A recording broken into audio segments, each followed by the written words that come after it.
Hello friends, welcome to கதம்ப சமையல். இன்றைக்கி நம்ம கதம்ப சமையலில் ஒரு சட்னி ரெசிபி தாங்க பார்க்க போகிறோம். வெங்காய சட்னி. இந்த வெங்காய சட்னி வந்து இட்லி, தோசை, சப்பாத்தி எல்லாத்தோட சூப்பரான காம்பினேஷனாக இருக்கும். வாங்க டக்குன்னு வீடியோக்குள்ளே போயிடலாம்.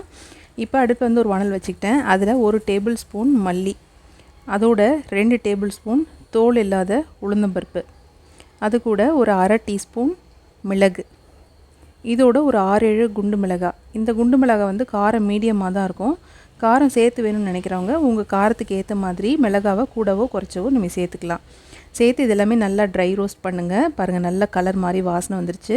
இப்போ இதை அடுப்புலேருந்து எடுத்து ஒரு தட்டில் கொட்டி ஆற வச்சுக்கலாம். இது நல்லா ஆறட்டும். அதுக்குள்ளே வானலில் 2 டேபிள் ஸ்பூன் எண்ணெய் ஊற்றிக்கலாம். எண்ணெய் கொஞ்சம் காஞ்சதுக்கப்புறமா அதில் 2 பெரிய வெங்காயம் இந்த மாதிரி ரஃப்பாக கட் பண்ணி சேர்த்து அதையும் வந்து நல்லா வதக்கிக்கலாம். நம்ம வந்து இது வதக்கி தான் அரைக்க போகிறோம், அதனால் பொடி பொடியாக நறுக்க வேண்டாம். இப்போது இதை நல்லா ஆறிடுச்சு. இதை மிக்ஸி ஜாரில் போட்டு இந்த மாதிரி நல்லா நைஸாக அரைச்சி எடுத்துக்கிட்டாச்சு. இப்போ வெங்காயம் என்னாச்சுன்னு பார்க்கலாம். வெங்காயம் வந்து நல்லா பாதி வதங்கிடுச்சு. இந்த டைமில் ஒரு தக்காளி இந்த மாதிரி ரஃப்பாக கட் பண்ணி நம்ம அதையும் இதோடு சேர்த்துக்கலாம். சேர்த்துட்டு இந்த தக்காளி வந்து நல்லா கொஞ்சம் சாஃப்டாக வெந்து வரணும். அது வரைக்கும் இதையும் நல்லா வதக்கிக்கணும். நம்ம வந்து வதக்கி தான் அரைக்க போகிறோன்றதுனால பொடி பொடியாக அறியாமல் இந்த மாதிரி நான் கட் பண்ணி போட்டிருக்கேன். கட் பண்ணி போட்டுட்டு இப்போ இதையும் வந்து சேர்த்து நல்லா வதக்கிக்கலாம். இப்போ இது வதங்கிறதுக்காக கொஞ்சமாக இதில் நம்ம உப்பு சேர்த்துக்கலாம். உப்பு சேர்த்து இது இன்னும் நல்லா வதக்கிக்கலாம். அந்த வெங்காயம் தக்காளியெல்லாம் அந்த ராஸ்மெல் போயிட்டு நல்லா ஃபுல்லாக சாஃப்ட் ஆகணும். பாருங்கள், சூப்பராக வதங்கிடுச்சு. இப்போ அடுப்பு ஆஃப் பண்ணிவிட்டு இதை நல்லா ஆற வச்சுட்டு ஒரு மிக்ஸி ஜாரில் போட்டு இதையும் நல்லா நைஸாக அரைச்சி எடுத்துக்கலாம். இப்போ அதே வானலில் 1 டேபிள் ஸ்பூன் எண்ணெய் ஊற்றிக்கலாம்.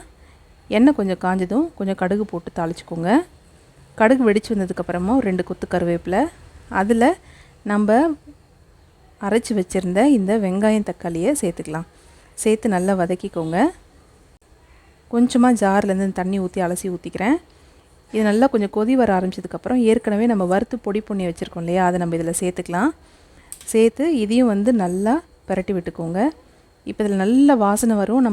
ஏன்னா வறுத்து பொடி பண்ணி போட்டிருக்கோம் இல்லையா, அதனால் நல்லா வாசனையாக இருக்கும். நமக்கு வேணுன்ற அளவுக்கு திக்னஸ்க்கு ஏற்ற அளவுக்கு வச்சுட்டு நீங்கள் இந்த சட்னி ஆஃப் பண்ணிக்க வேண்டியதான். அவ்வளோதான், சூப்பரான வெங்காய சட்னி ரெடி ஆகிடுச்சு. உங்களுக்கு வேணும்னா கொஞ்சம் தண்ணியாக கூட செஞ்சுக்கலாம். அவ்வளோதாங்க, சட்னி ரெடி. கண்டிப்பாக இந்த வீடியோ உங்களுக்கு எல்லாருக்கும் பிடிச்சிருக்குன்னு நினைக்கிறேன். இந்த வீடியோ பிடிச்சிருந்தா லைக் பண்ணுங்கள், ஷேர் பண்ணுங்கள், மறக்காமல் நம்ம சேனலுக்கு சப்ஸ்கிரைப் பண்ணுங்கள். அப்படியே பக்கத்தில் இருக்க பெல் பட்டனையும் ப்ரெஸ் பண்ணிக்கோங்க. இன்னொரு நல்ல ரெசிபியில் பார்க்கலாம். தேங்க்யூ ஃப்ரெண்ட்ஸ், பாய்.